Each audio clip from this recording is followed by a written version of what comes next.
মৰমৰ ছাত্ৰ-ছাত্ৰীসকল তোমালোক সকলোকে লাৰ্নিং আছামিছৰ নতুন এটা ভিডিঅ'লৈ স্বাগতম জনাইছো। আজি আমি আলোচনা কৰিম নৱম শ্ৰেণীৰ সমাজ বিজ্ঞানৰ যিটো ইতিহাস খণ্ড আছে, ইতিহাস খণ্ডৰ তৃতীয় অধ্যায় মোৱামৰীয়া গণবিদ্ৰোহ এই অধ্যায়টিৰ প্ৰশ্নৰ উত্তৰকেইটা। গতিকে তোমালোকে ভিডিঅ'টো একেবাৰে শেষলৈকে চাই থাকিবা। তোমালোকৰ কাৰণে প্ৰশ্ন উত্তৰবিলাক একেবাৰে শ্বৰ্টকৈ লিখি অনা হৈছে, ঠিক আছে?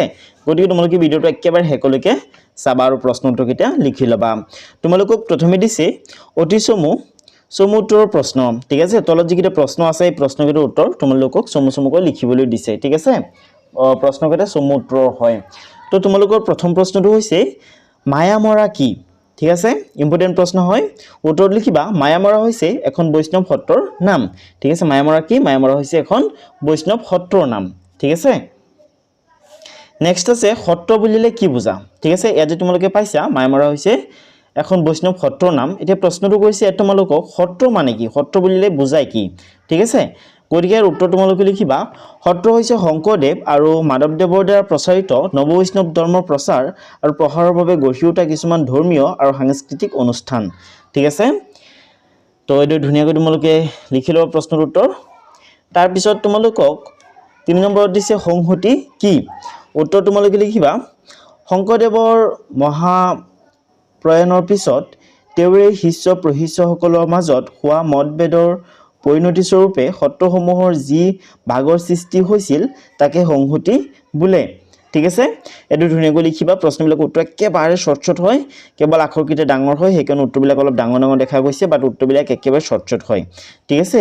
চ' উত্তৰটো অনলি এটা চেণ্টেন্সৰ ভিতৰত দিয়া হৈছে, ঠিক আছে? চেণ্টেন্সটো ডাঙৰ হয়, বাট অনলি এটা চেণ্টেন্সে আছে ন?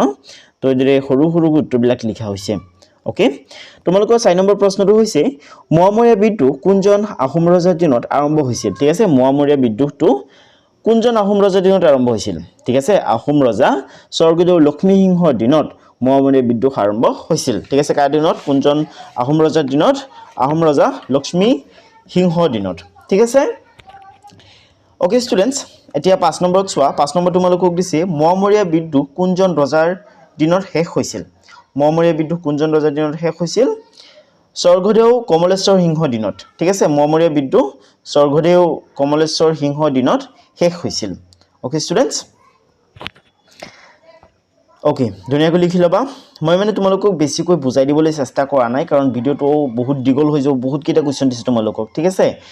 বেলেগ এটা ভিডিঅ'ত মই বুজাই দিবলৈ চেষ্টা কৰিম, আৰু বেছি বুজাই দিলে, বেছি দীঘল কৰিলে ভিডিঅ'টো তোমালোকে বৰ ফিল কৰা, সেইটো কাৰণে মই মানে সিমান ডিটেইলত নোসোমাওঁ, কিন্তু ছায়েন্স মই ডিটেইলত বুজাই দিওঁ আৰু মেথছো বুজাই দিওঁ, ঠিক আছে? গতিকে সেইবিলাক তোমালোকে চাবা। আৰু ছ'চিয়েল ছায়েন্সো মই যিবিলাক জিঅ'গ্ৰাফিৰ চেপ্টাৰ আছে সেইবিলাক মই ধুনীয়াকৈ বুজাই দিছোঁ তোমালোকক। চেপ্টাৰকেইটা আপলোড কৰা আছে চেনেলটোত, প্লে'লিষ্টৰ পৰা চাব পাৰিবা, ঠিক আছে? অ'কে, তো এতিয়া 6 নম্বৰত চোৱা। 6 নম্বৰ তোমালোকক দিছে কোনজন আহোম ৰজাই প্ৰথম স্বৰ্গদেউ বা স্বৰ্গনাৰায়ণ উপাধি গ্ৰহণ কৰা বুলি অনুমান কৰা হয়? কোনজন আহোম ৰজাই প্ৰথমে স্বৰ্গদেউ বা স্বৰ্গনাৰায়ণ উপাধি গ্ৰহণ কৰা বুলি অনুমান কৰা হয়? কোনজন আহোম ৰজাই? ৰজা চুহুংমুঙে, ঠিক আছে? আহোম ৰজা চুহুংমুঙে প্ৰথম মানে সৰ্বপ্ৰথমে আৰু স্বৰ্গদেউ বা স্বৰ্গনাৰায়ণ উপাধি গ্ৰহণ কৰা বুলি অনুমান কৰা হয়। কোনজন ৰজাই? আহোম ৰজা চুহুংমুঙে, ঠিক আছে? নেক্সট আছে 7 নম্বৰ তোমালোকক দিছে চুমমফা বগা ৰজাৰ দিনত কোনজন মোৱামৰীয়া সত্ৰাধিকাৰক হত্যা কৰা হৈছিল? কি কৈছে? চুমমফা বগা ৰজাৰ দিনত কোনজন মোৱামৰীয়া সত্ৰাধিকাৰক হত্যা কৰা হৈছিল? তো ইয়াৰ উত্তৰ তোমালোকে লিখিবা চুমমফা বগা ৰজাৰ দিনত সত্ৰাধিকাৰ গুৰু নিত্যানন্দদেৱক হত্যা কৰা হৈছিল, ঠিক আছে? তাৰপিছত তোমালোকক 8 নম্বৰত দিয়া হৈছে ৰুদ্ৰসিংহৰ ৰাজসভাত কোনজন মোৱামৰীয়া সত্ৰাধিকাৰক অপমান কৰা হৈছিল? কোনজন মোৱামৰীয়া সত্ৰাধিকাৰক ৰুদ্ৰসিংহৰ ৰাজসভাত চতুৰ্ভুজদেৱ মহন্তক, কাক? চতুৰ্ভুজদেৱ মহন্তক অপমান কৰা হৈছিল, ঠিক আছে? তাৰপিছত আছে কুৱেশ্যন নম্বৰ 9। ইয়াত তোমালোকক দিছে আহোমসকলৰ প্ৰধান উপাস্য দেৱতাজনৰ নাম কি? আহোমসকলৰ প্ৰধান উপাস্য দেৱতাজনৰ নাম তোমালোকক সুধিছে। উত্তৰ লিখিবা আহোমসকলৰ প্ৰধান উপাস্য দেৱতাজনৰ নাম হ'ল চুমদেউ, ঠিক আছে? চুমদেউ। ছাত্ৰ ছাত্ৰীসকল এতিয়া দহত চোৱা দহত তোমালোকক দিছে জয়ধ্বজ সিংহই কোনজন সত্ৰাধিকাৰৰ ওচৰত শৰণ লৈছিল উত্তৰ তোমালোকে লিখিবা জয়ধ্বজ সিংহই আউনীআটী সত্ৰৰ সত্ৰাধিকাৰ নিৰঞ্জন দেৱৰ ওচৰত শৰণ লৈছিল ঠিক আছে তাৰপিছত তোমালোকক 11ত দিছে ৰুদ্ৰসিংহই কাৰ ওচৰত শৰণ লৈছিল উত্তৰ তোমালোকে লিখিবা ৰুদ্ৰসিংহই আউনীআটী সত্ৰৰ সত্ৰাধিকাৰ কেশৱদেৱৰ ওচৰত শৰণ লৈছিল কাৰ ওচৰত আউনীআটী সত্ৰৰ সত্ৰাধিকাৰ কেশৱদেৱৰ ওচৰত শৰণ লৈছিল ঠিক আছে তাৰপিছত তোমালোকক দিছে কৃষ্ণৰাম ভট্টাচাৰ্য কোন আছিল কৃষ্ণৰাম ভট্টাচাৰ্য আছিল এজন শাক্ত ব্ৰাহ্মণ পণ্ডিত যাৰ ওচৰত ৰুদ্ৰসিংহৰ পুত্ৰ শিৱসিংহই শৰণ লৈছিল ঠিক আছে এটো ধুনীয়াকৈ তোমালোকে লিখিবা তাৰপিছত তোমালোকক 11ত দিছে যে কোনজন আহোম ৰজাৰ দিনত শাক্ত ধৰ্মই অধিক গা কৰি উঠিছিল কোনজন আহোম ৰজাৰ দিনত শাক্ত ধৰ্মই অধিক গা কৰি উঠিছিল উত্তৰ তোমালোকে লিখিবা স্বৰ্গদেউ শিৱসিংহৰ দিনত শাক্ত ধৰ্মই অধিক গা কৰি উঠিছিল ওকে তাৰপিছত আছে 14 তোমালোকক দিছে গাগিনী কোন উত্তৰ তোমালোকে লিখিবা গাগিনী হ'ল মোৱামৰীয়া মহন্ত অষ্টভুজৰ পুত্ৰ ঠিক আছে গাগিনী কোন আছিলে গাগিনী আছিলে মোৱামৰীয়া মহন্ত অষ্টভুজৰ পুত্ৰ ঠিক আছে তাৰপিছত তোমালোকক 15ত দিছে যে মোৱামৰীয়াসকলে পোনপ্ৰথমে কাক ৰজা পাঠিছিল উত্তৰ তোমালোকে লিখিবা মোৱামৰীয়াসকলে পোনপ্ৰথমে নাহৰ খোৱাৰ পুত্ৰ ৰমাকান্ত বা ৰমানন্দক ৰজা পাঠিছিল ঠিক আছে তাৰপিছত তোমালোকক 16ত দিছে যে কেপ্টেইন উইলছ কেতিয়াৰ পৰা কেতিয়ালৈ অসমত আছিল কেপ্টেইন উইলছ ঠিক আছে তো আনসাৰ হ'ব কেপ্টেইন উইলছ 1792 চনৰ নৱেম্বৰ মাহৰ মাজভাগৰ পৰা 1794 চনৰ মে মাহলৈ অসমত আছিল ঠিক আছে তাৰপিছত 17 তোমালোকক দিছে অসমৰ কোট লুণ উৎপাদন হৈছিল উত্তৰ তোমালোকে লিখিবা অসমৰ চধিয়া আৰু নগা পাহাৰত লুণ উৎপাদন হৈছিল ওকে ষ্টুডেন্টস তাৰপিছত তোমালোকক 18ত দিছে অসমৰ সৰ্বসাধাৰণ মানুহে লুণ কিয় ব্যৱহাৰ কৰিব নোৱাৰিছিল ওকে অসমৰ সৰ্বসাধাৰণ মানুহে লুণ কিয় ব্যৱহাৰ কৰিব নোৱাৰিছিল উত্তৰ তোমালোকে লিখিবা লুণ বৰ দামী বস্তু আছিল আৰু সেইভাবে অসমৰ সৰ্বসাধাৰণ মানুহে ইয়াক ব্যৱহাৰ কৰিব নোৱাৰিছিল ঠিক আছে লুণ বৰ দামী বস্তু আছিল আৰু হেতু কাৰণে অসমৰ সৰ্বসাধাৰণ মানুহে ইয়াক অৰ্থাৎ লুণক ব্যৱহাৰ কৰিব নোৱাৰিছিল ঠিক আছে যেহেতু ইয়াৰ কষ্ট বহুত বেছি আছিল হেতু কাৰণে তো ষ্টুডেন্টস এতিয়া এটছয় তোমালোকক দিছে সমু দিগল উত্তৰ প্ৰশ্ন ঠিক আছে তোমালোকক যিকেইটা প্ৰশ্ন দিছে প্ৰশ্নকেইটাৰ উত্তৰ অলপ দিগল হ'ব পাৰে ঠিক আছে বাকি কেইটাতকৈ আগতেটো আমি মানে 1 মাৰ্কৰ প্ৰশ্নটো কেইটা আলোচনা কৰি আহিছো ন এতিয়া 2-3 মাৰ্কৰ প্ৰশ্ন তোমালোকে পাবা তো প্ৰথম প্ৰশ্নটো হৈছে তোমালোকৰ যে মোৱামৰীয়াসকল কোন এই বিদ্ৰোহক গণ অভ্যুত্থান বুলি ক'ব পৰা যায় নে ওকে তো উত্তৰ তোমালোকে লিখিবা মোৱামৰীয়াসকল মূলতঃ মৰাণ সম্প্ৰদায়ৰ লোক শংকৰ মাধৱৰ পৰৱৰ্তী কালত মায়ামৰা নামৰ বৈষ্ণৱ সত্ৰখন স্থাপিত হৈছিল এই মায়ামৰা শব্দৰ পৰাই মোৱামৰীয়া শব্দটো উৎপত্তি হোৱা বুলি ধৰা হয় ঠিক আছে তাৰপিছত তোমালোকে প্ৰেগাপ চেঞ্জ কৰি লিখিবা যে মোৱামৰীয়া বিদ্ৰোহক গণ অভ্যুত্থান বুলি কোৱাৰ অন্যতম কাৰণ আছিল ইয়াত যোগদান কৰা অজস্ৰ সাধাৰণ প্ৰজা যাৰ ভিতৰত অধিক সংখ্যকে আছিল সাধাৰণ কৃষক বা অন্যান্য বৃত্তিধাৰী লোক ঠিক আছে তাৰপিছত 2 নম্বৰ তোমালোকক দিছে যে মোৱামৰীয়া বিদ্ৰোহৰ ৰাজনৈতিক কাৰণ বিশ্লেষণ কৰা ওকে ষ্টুডেন্টস তোমালোকে উত্তৰ লিখিবা মোৱামৰীয়া বিদ্ৰোহৰ ৰাজনৈতিক কাৰণসমূহ চমুকৈ তলত উল্লেখ কৰা হ'ল তো প্ৰথমে তোমালোকক লিখিবা গুৰু হত্যাৰ প্ৰতিশোধ আহোম ৰজা চুৰম্ফা বগা ৰজাৰ দিনত মায়ামৰা সত্ৰ সত্ৰাধিকাৰ নিত্যানন্দ দেৱক অন্যায়ভাৱে হত্যা কৰা হৈছিল ইয়াৰ প্ৰতিশোধ ল'বলৈ মোৱামৰীয়াসকল সংকল্পবদ্ধ হৈছিল ঠিক আছে তাৰপিছত তোমালোকক দিছে যে গদাধৰ সিংহৰ দমন নীতি স্বৰ্গদেউ গদাধৰ সিংহই সত্ৰসমূহৰ বৰ্ধিত ক্ষমতা আৰু ধন সম্পত্তি দেখি শংকিত হৈছিল তেওঁ সত্ৰৰ সম্পত্তি বাজেয়াপ্ত কৰাৰ লগতে বৈষ্ণৱ মহন্তসকলক শাৰীৰিক নিৰ্যাতন আৰু দেহান্তৰ কৰিছিল যিয়ে মোৱামৰীয়াসকলক বিদ্ৰোহী কৰি তুলিছিল ঠিক আছে তাৰপিছত আছে ৰাণী ফুলেশ্বৰীৰ ধৰ্মীয় বল প্ৰয়োগ বৰৰজা ফুলেশ্বৰীয়ে বৈষ্ণৱ সত্ৰাধিকাৰ আৰু মহন্তসকলক জোৰকৈ শক্তি পূজাৰ বলিৰ তেজৰ ফুট আৰু প্ৰসাদ ল'বলৈ বাধ্য কৰি চৰম অপমানিত কৰিছিল এই ঘটনাই বিদ্ৰোহৰ জুই জ্বলাই দিছিল ছাত্ৰ ছাত্ৰীসকল এতিয়া 3 নম্বৰত চোৱা 3 নম্বৰত তোমালোকক দিছে আহোমৰ ধৰ্মীয় নীতিৰ পৰিৱৰ্তন মোৱামৰীয়া বিদ্ৰোহৰ কাৰক হিচাপে তুমি ভাবানে আলোচনা কৰা তো তোমালোকে উত্তৰ লিখিবা আহোমৰ ধৰ্মীয় নীতিৰ পৰিৱৰ্তন মোৱামৰীয়া বিদ্ৰোহৰ অন্যতম প্ৰধান কাৰণ আছিল ইয়াক চমুকৈ তলত দিয়া ধৰণে আলোচনা কৰিব পাৰি তোমালোকে লিখিবা প্ৰথমে লিখিবা ৰাজধৰ্মৰ পৰিৱৰ্তন আহোম ৰজাসকলে নিজৰ পৰম্পৰাগত ধৰ্ম ত্যাগ কৰি হিন্দু ধৰ্ম অৰ্থাৎ বৈষ্ণৱ আৰু শাক্ত ধৰ্ম গ্ৰহণ কৰাৰ পিছৰে পৰা ধৰ্মীয় সংঘাতৰ সূত্ৰপাত হয় জয়ধ্বজ সিংহই বৈষ্ণৱ ধৰ্ম গ্ৰহণ কৰি সত্ৰসমূহলৈ ৰাজ অনুগ্ৰহ আগবঢ়োৱাত সত্ৰসমূহৰ ক্ষমতা আৰু প্ৰতিপত্তি বৃদ্ধি পায় তাৰপিছত তোমালোকে লিখিবা গদাধৰ সিংহৰ দমন নীতি সত্ৰসমূহৰ বৰ্ধিত শক্তি আহোম ৰাজতন্ত্ৰৰ বাবে ভাবুকি স্বৰূপ বুলি ভাবি গদাধৰ সিংহই সত্ৰসমূহৰ ওপৰত দমন নীতি চলাইছিল তেওঁ সত্ৰাধিকাৰসকলক নিৰ্যাতন আৰু সম্পত্তি বাজেয়াপ্ত কৰিছিল যিয়ে মোৱামৰীয়াসকলক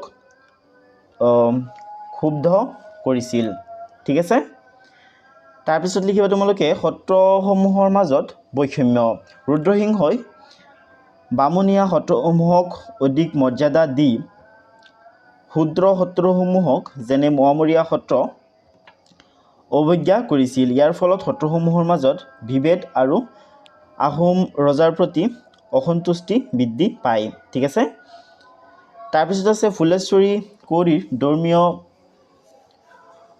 গোড়ামী লিখিবা বিদ্ৰোহৰ চূড়ান্ত কাৰণ আছিল বৰ ৰজা ফুলেশ্বৰীৰ কাৰ্যকলাপ তেওঁ শাক্ত ধৰ্মৰ প্ৰসাৰৰ বাবে মোৱামৰীয়া সত্ৰাধিকাৰ আৰু শিষ্যসকলক জোৰকৈ শক্তি পূজাৰ বলিৰ তেজৰ ফুট ল'বলৈ বাধ্য কৰিছিল এই ধৰ্মীয় অপমানেই বিদ্ৰোহৰ জুই জ্বলাই দিছিল ঠিক আছে তাৰপিছত তোমালোকক চাইড দিছে পাইক প্ৰথা মোৱামৰীয়া বিদ্ৰোহৰ বাবে কিমান দূৰ জগৰীয়া আছিল তোমাৰ নিজৰ মতামত দাঙি ধৰা উত্তৰ তোমালোকে লিখিবা পাইক প্ৰথা মোৱামৰীয়া বিদ্ৰোহৰ অন্যতম প্ৰধান অৰ্থনৈতিক কাৰণ আছিল ইয়াৰ কাৰণসমূহ চমুকৈ তলত উল্লেখ কৰা হয় ঠিক আছে কামৰ বোজা বৃদ্ধি স্বৰ্গদেউ ৰাজেশ্বৰ সিংহৰ দিনত পাইকৰ গোট 4 জনৰ পৰা 3 জনলৈ হ্ৰাস কৰা হৈছিল ইয়াৰ ফলত এজন পাইকে বছৰত 3 মাহৰ পৰিৱৰ্তে 4 মাহ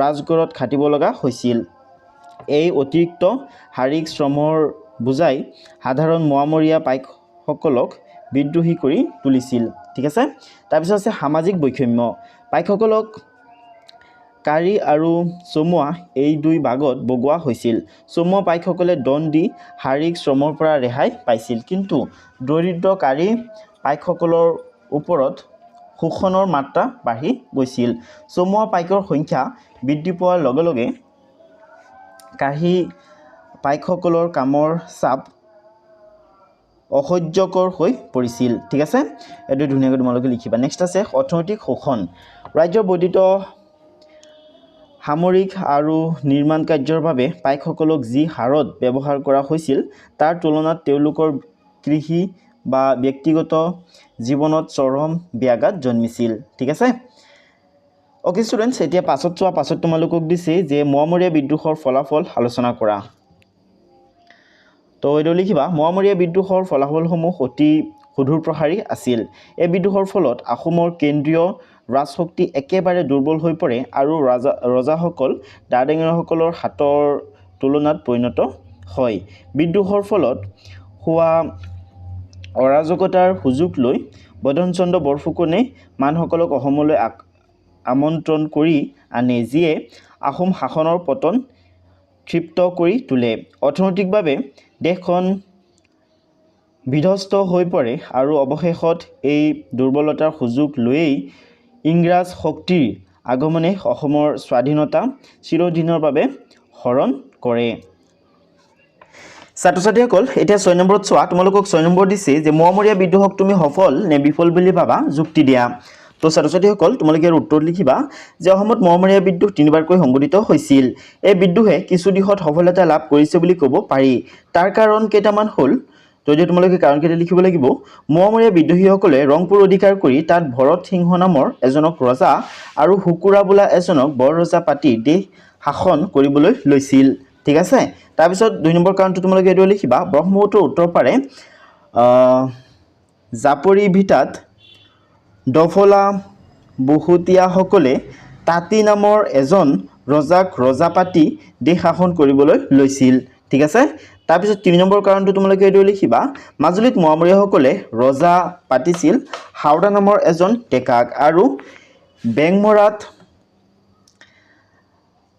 হাতীচুংগী মৰাণসকলে সৰ্বানন্দক ৰজা আৰু গৌৰদক বৰ ৰজা পাতি ৰাজ্য শাসন কৰিছিল তেওঁ 1788 চনৰ পৰা 1805 চনলৈকে বেংমৰাত ৰাজত্ব কৰিছিল ঠিক আছে তাৰপিছত ঘৰ তোমালোকে লিখিবা সদিয়াত খামতিসকলে বুঢ়া ৰজা আৰু ডেকা ৰজা নামৰ দুজনক ৰজা পাতি ৰাজ্য শাসন কৰিবলৈ লৈছিল ঠিক আছে তাৰপিছত উংঘত তোমালোকক দিয়া হৈছে নামনি সময়ত দৰঙৰ ৰজা সংহনাৰায়ণক চল কৰি গুৱাহাটীলৈ মাতি আনি গৌৰীনাথ সিংহই হত্যা কৰাৰ পিছত তেওঁৰ পুত্ৰ কৃষ্ণনাৰায়ণে বঙালী বৰকান্দাজৰ সহায়ত কামৰূপ দখল কৰে এনেদৰে তিনিবাৰকৈ সংগঠিত হোৱা মোৱামৰীয়া বিদ্ৰোহত আহোম শাসন ব্যৱস্থাৰ বেটি কিছু পৰিমাণে দুৰ্বল হৈ পৰিছিল ঠিক আছে এতিয়া ষ্টুডেন্টস 7 নম্বৰ প্ৰশ্নটোত চোৱা হিয়া তোমালোকক দিয়া হৈছে কেপ্টেইন ৱেলছে কি পৰিস্থিতিত অসমলৈ আহিছিল কিয় তেওঁ আধৰুৱা অৱস্থাতে অভিযান সামৰি গুৰি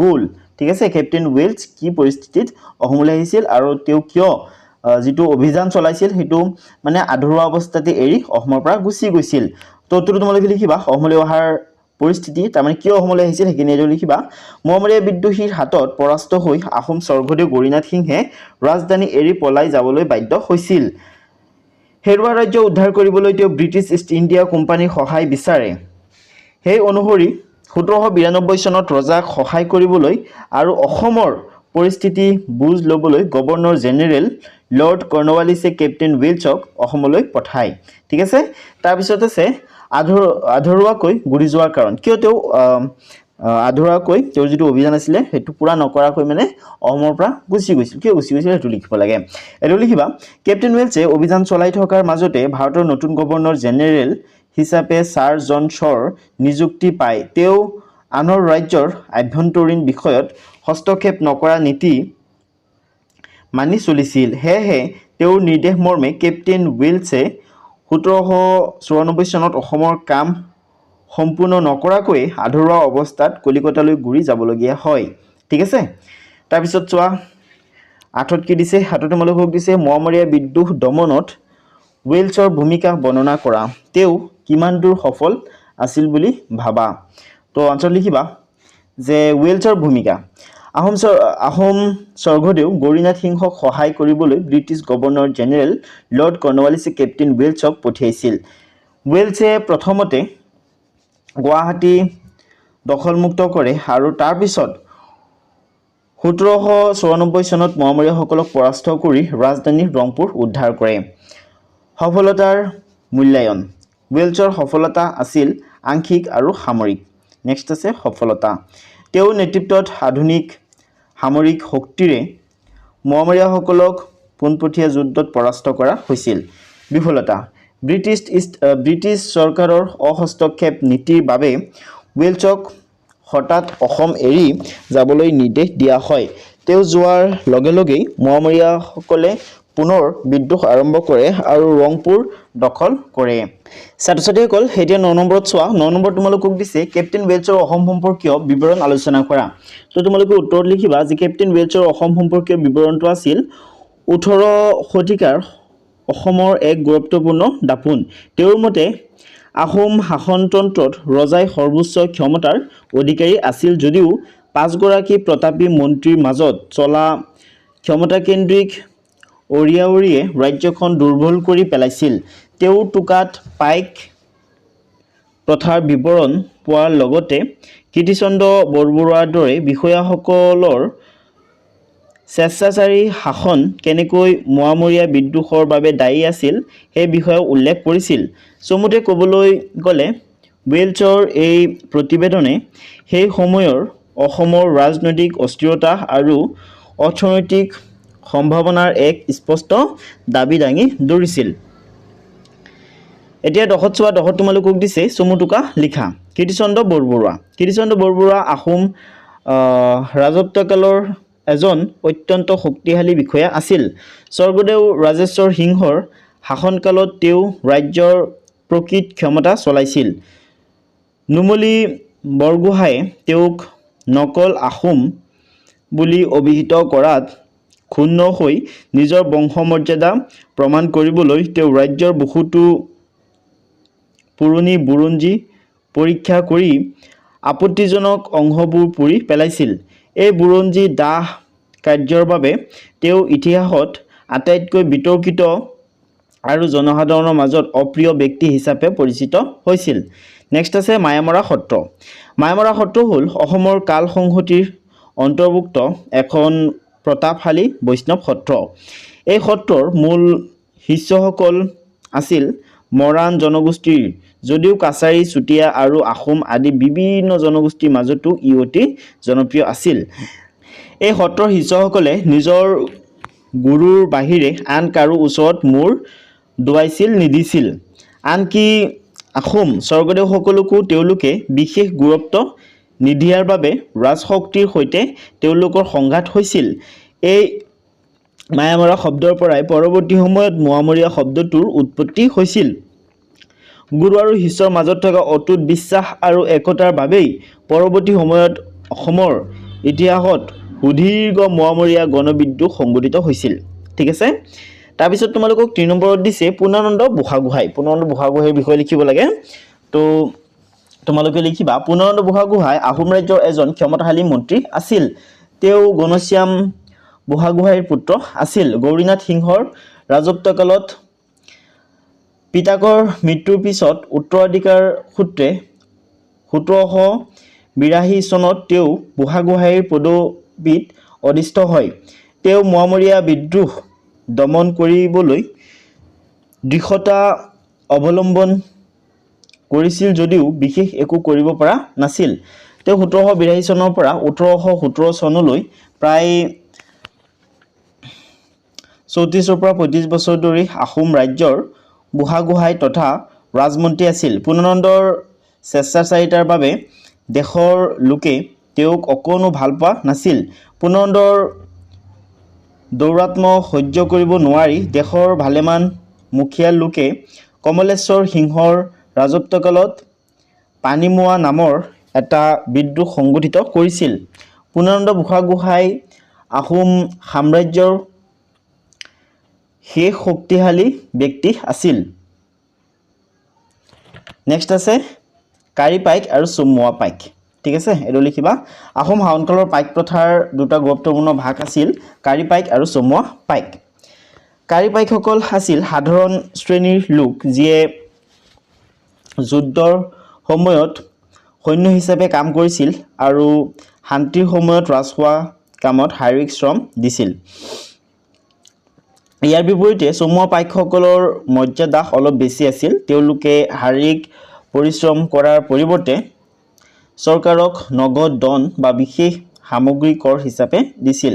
কাঁড়ী পাইকে শ্ৰমৰ বিনিময়ত মাটি পাইছিল, কিন্তু চমুৱা পাইকে নিজৰ বিশেষ ক্ষমতা বা উচ্চ বংশৰ বাবে শাৰীৰিক শ্ৰমৰ পৰা ৰেহাই পাইছিল। নেক্সট আছে পাঁচত তোমালোকক দিছে কেপ্টেইন উইলছ আৰু গৌৰীনাথ সিংহৰ বাণিজ্য চুক্তি। এইটো লিখিবা। 1792 চনত আহোম স্বৰ্গদেউ গৌৰীনাথ সিংহই বিদ্ৰোহীৰ হাতৰ পৰা ৰাজ্য ৰক্ষা কৰিবলৈ ব্ৰিটিছৰ সহায় বিচাৰে। কেপ্টেইন উইলছে আহি গুৱাহাটী আৰু দৰঙৰ বিদ্ৰোহ দমন কৰে। এই সহায়ৰ বিনিময়ত 1793 চনৰ 8 ফেব্ৰুৱাৰীত আহোম ৰজা আৰু ব্ৰিটিছৰ মাজত এখন বাণিজ্যিক চুক্তি স্বাক্ষৰিত হয়। চুক্তিৰ মূল চৰ্তসমূহ তোমালোকে লিখিব লাগিব। প্ৰথমে লিখিবা অসমলৈ আমদানি আৰু অসমৰ পৰা ৰপ্তানি কৰা সামগ্ৰীৰ ওপৰত 10% কৰ ধাৰ্য কৰা হয়। 2 লিখিবা চাউল আৰু ধানৰ ওপৰত কোনো কৰ নাথাকিব। 3 লিখিবা কৰ সংগ্ৰহৰ বাবে গুৱাহাটী আৰু কান্দাহাৰত 2খন শুল্ক চকী স্থাপন কৰা হ'ব। তাৰপিছত 4 লিখিবা ব্ৰিটিছৰ অনুমতি অবিহনে আন কোনো ইউৰোপীয় ব্যৱসায়ীয়ে অসমত বেপাৰ কৰিব নোৱাৰিব। তাৰপিছত 6ত তোমালোকে লিখিবা মানে এইটো ইয়াত ডিফাৰেণ্ট এটা চমুটোকা হয়, ঠিক আছে। 5 নম্বৰটো শেষ হ'ল। অ'কে, ইয়াত দিছে বৰৰজা ফুলেশ্বৰীৰ বিষয়ে, ঠিক আছে। বৰৰজা ফুলেশ্বৰীৰ বিষয়ে তোমালোকে লিখিবা। স্বৰ্গদেউ শিৱসিংহৰ ৰাণী আছিল ফুলেশ্বৰী কুঁৱৰী। তেওঁ এগৰাকী বিদ্যুৎসাহী মহিলা আছিল। তেওঁ লিখা পঢ়াৰ সুবিধাৰ বাবে ৰাজ্যত বহুতো টোল পাতিছিল। তেওঁৰ নিৰ্দেশ মতে গৌৰীসাগৰ পুখুৰী আৰু দৌল নিৰ্মাণ কৰা হৈছিল। এওঁৱেই আছিল আহোমৰ ৰাজত্বকালত ৰাজকাৰ্য পৰিচালনা কৰা প্ৰথমগৰাকী মহিলা। ফুলেশ্বৰী কুঁৱৰীয়ে কৃষ্ণৰাম ভট্টাচাৰ্য নামৰ পুৰোহিত এজনৰ ওচৰত শাস্ত্ৰ ধৰ্মৰ শিল্প লৈছিল। সেই সময়ত ব্ৰাহ্মণ পণ্ডিতসকলে শিৱসিংহৰ ছত্ৰভংগৰ যোগ আছে বুলি কৈ ফুলেশ্বৰী কুঁৱৰীক বৰৰজা উপাধি দি দেশ শাসন কৰিবলৈ দিছিল। ফুলেশ্বৰীয়ে নতুনকৈ ক্ষমতা পাই মায়ামৰা সত্ৰৰ সত্ৰাধিকাৰ সত্ৰৰ সৈতে জড়িত সন্ত মহন্ত ভকত সকলোকে বহুতো লঘু লাঞ্ছনা কৰি অশেষ নিৰ্যাতন কৰিছিল। শাক্ত ধৰ্মত নতুনকৈ দীক্ষা লোৱা এগৰাকী ৰাণীৰ বৈষ্ণৱ নিৰ্যাতন কাৰ্যত ইন্ধন যোগাইছিল কীৰ্তিচন্দ্ৰ বৰুৱাই। ৰাণী ফুলেশ্বৰীয়ে বৈষ্ণৱ সত্ৰাধিকাৰ মহন্ত আৰু ভকতসকল শক্তি পূজাৰ বিৰোধী আছিল কাৰণে ৰাণীয়ে দেৱী মন্দিৰত পূজাৰী আয়োজন কৰি তালৈ মায়ামৰা সত্ৰকে ধৰি অন্যান্য সত্ৰানুষ্ঠানৰ সত্ৰাধিকাৰ আৰু মহন্ত ভকতসকলক ধৰি আনি দেৱী পূজাৰ প্ৰসাদ খুৱাই আৰু বলিৰ তেজেৰে কপালত ফুট দিয়াৰ লঘু লাঞ্ছনা কৰিছিল। ইয়াৰ ফলস্বৰূপে অসমত আহোম ৰাজ্যত মোৱামৰীয়া বিদ্ৰোহ দেখা দিছিল। 1731 খ্ৰীষ্টাব্দত ফুলেশ্বৰী কুঁৱৰীৰ মৃত্যু হয়। ছাত্ৰ ছাত্ৰীসকল এতিয়া 6 নম্বৰত চোৱা। 6 নম্বৰ তোমালোকক দিছে বৰৰজা ফুলেশ্বৰী। স্বৰ্গদেউ শিৱসিংহৰ ৰাণী ফুলেশ্বৰী কুঁৱৰী আছিল আহোম ৰাজত্বকালত শাসন ক্ষমতা লাভ কৰা প্ৰথমগৰাকী মহিলা। জ্যোতিষীৰ পৰামৰ্শমতে শিৱসিংহই তেওঁক বৰৰজা পাতি ৰাজ্য পৰিচালনাৰ দায়িত্ব দিছিল। এগৰাকী বিদ্যুৎসাহী ৰাণী হিচাপে তেওঁ শিক্ষাৰ বাবে টোল আৰু লোকহিতৰ বাবে গৌৰীসাগৰ পুখুৰী খন্দাইছিল। কিন্তু তেওঁ আছিল অত্যন্ত ধৰ্মান্ধ। শাক্ত ধৰ্মৰ প্ৰতি থকা তীব্ৰ অনুৰাগৰ বাবে তেওঁ বৈষ্ণৱ সত্ৰাধিকাৰসকলক জোৰকৈ বলিৰ তেজৰ ফুট ল'বলৈ বাধ্য কৰি লঘু লাঞ্ছনা কৰিছিল। নেক্সট আছে 7। 7ত দিছে পৰ্বতীয়া গোসাঁই। স্বৰ্গদেউ ৰুদ্ৰসিংহ বংগদেশৰ নদিয়াৰ পৰা কৃষ্ণৰাম ভট্টাচাৰ্য নামৰ এজন শাক্ত ব্ৰাহ্মণ পণ্ডিতক ৰাজ্যলৈ মতাই অনাইছিল। পিছলৈ পুত্ৰ শিৱসিংহই তেওঁৰ ওচৰত শৰণ লৈছিল আৰু ব্ৰাহ্মণজনক নীলাচল পাহাৰত স্থাপন কৰিছিল। তেতিয়াৰ পৰাই কৃষ্ণৰাম ভট্টাচাৰ্য আৰু তেওঁৰ উত্তৰ পুৰুষসকলক পৰ্বতীয়া গোসাঁই নামেৰে জনা যায়, ঠিক আছে। তাৰপিছত আছে 4 তোমালোক 4 নহয় 8। 8ত তোমালোকক দিছে সৰ্বানন্দ। সৰ্বানন্দ সিংহ আছিল মোৱামৰীয়া বিদ্ৰোহৰ অত্যন্ত শক্তিশালী মৰাণ নেতা। 1788 চনত স্বৰ্গদেউ গৌৰীনাথ সিংহ গুৱাহাটীলৈ পলাই যোৱাৰ পিছত বিদ্ৰোহীসকলে বেংমৰাত সৰ্বানন্দক ৰজা পাতিছিল। পৰৱৰ্তী সময়ত আহোম ৰাজ্যৰ বিশৃংখল পৰিস্থিতি দেখি মন্ত্ৰী পূৰ্বানন্দ বুঢ়াগোহাঁয়ে তেওঁৰ সৈতে এক সন্ধি কৰে। এই চুক্তি অনুসৰি ব্ৰহ্মপুত্ৰ আৰু দিহিং নদীৰ মাজৰ ভূখণ্ডক মটক ৰাজ্য হিচাপে স্বীকৃতি দি সৰ্বানন্দক তাৰ স্বতন্ত্ৰ শাসক পতা হয়, ঠিক আছে। তাৰপিছত আছে 9 তোমালোকক দিছে ভৰত সিংহ। ভৰত সিংহ আছিল মোৱামৰীয়া বিদ্ৰোহৰ এজন শক্তিশালী নেতা আৰু মায়ামৰা সত্ৰৰ সৈতে জড়িত এজন ব্যক্তি। মোৱামৰীয়া বিদ্ৰোহীসকলে আহোম ৰাজধানী ৰংপুৰ দখল কৰাৰ পিছত তেওঁক তাৰ ৰজা পাতিছিল। তেওঁ শুকুৰা নামৰ এজন বৰবৰুৱাৰ সহযোগত দেশ শাসন কৰিছিল। ১৮০১ চনত তেওঁ চিংফৌ আৰু খামতিসকলৰ সৈতে লগ হৈ বেংমৰাত পুনৰ বিদ্ৰোহৰ নেতৃত্ব দিছিল। ঠিক আছে, নেক্সট 10 এইটোৱেই লাষ্ট চমু টোকা হয়। ৰংপুৰ নগৰ। ৰংপুৰ আছিল আহোম ৰাজ্যৰ অন্যতম প্ৰধান ৰাজধানী। ১৬৯৮ চনত স্বৰ্গদেউ ৰুদ্ৰসিংহই মেটেকা নামৰ ঠাইত এই নগৰ প্ৰতিষ্ঠা কৰিছিল। বৰ্তমানৰ শিৱসাগৰ চহৰখনেই আছিল তাহানিৰ ৰংপুৰ। ৰজাই ইয়াত ৰং তামাচা কৰিবলৈ ৰংঘৰ সজাৰ বাবেই নগৰখনৰ নাম ৰংপুৰ হয়। এই নগৰখন ইটাৰ দেৱালেৰে সুৰক্ষিত আছিল। সেই সময়ত বেপাৰ বাণিজ্যত দানৰ সলনি সোণ আৰু নিমখ বিনিময়ৰ মাধ্যম হিচাপে ব্যৱহাৰ কৰিছিল। মোৱামৰীয়া বিদ্ৰোহত উছন হোৱালৈকে ৰংপুৰ আহোমৰ ৰাজনৈতিক কেন্দ্ৰবিন্দু হৈ আছিল। ঠিক আছে, এতিয়া ধুনীয়াকৈ তোমালোকে গোটেইকেইটা প্ৰশ্নটো লিখি ল'বা। ঠিক আছে, ইয়াৰ যিটো মানে এতিয়া যিটো নেক্সট চেপ্টাৰ আছে মানৰ অসম আক্ৰমণ, তাৰ ভিডিঅ'ৰ লিংক মই ডেছক্ৰিপশ্যনত দি থৈছোঁ, তাৰ পৰা চাব পাৰিবা। আৰু আগৰ যিবিলাক ভিডিঅ' আছে সেইবিলাক তোমালোকে প্লেলিষ্টত পাই যাবা, তাৰ পৰা চাবা। ঠিক আছে, তো ছাত্ৰ ছাত্ৰীসকল আজিৰ ভিডিঅ'টো ইমান আছিলে। আজিৰ ভিডিঅ'টো শেষলৈকে চোৱাৰ বাবে তোমালোক সকলোকে বহুত বহুত ধন্যবাদ।